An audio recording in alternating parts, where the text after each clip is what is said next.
Hello guys, and welcome back to MS Tech Tutorials. And in today's video I'm going to be going over how to craft the meals for the Thanksgiving guests. And basically if you want to be able to craft the meals and get all 10, what you need to do is you need to make a crock pot.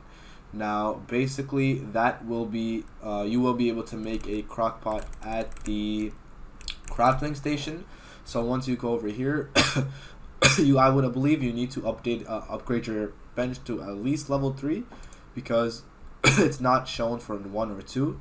So once you upgrade it to level 3 or level 4, you will be able to make a crock pot, and once you make a crock pot, from there you will be able to make the meals for the Thanksgiving guests. So that is basically how to make the meals for the guests. And yeah, so that should be it for the video. So thank you guys for watching. Make sure to give the video a thumbs up, subscribe to the channel, and have a great day.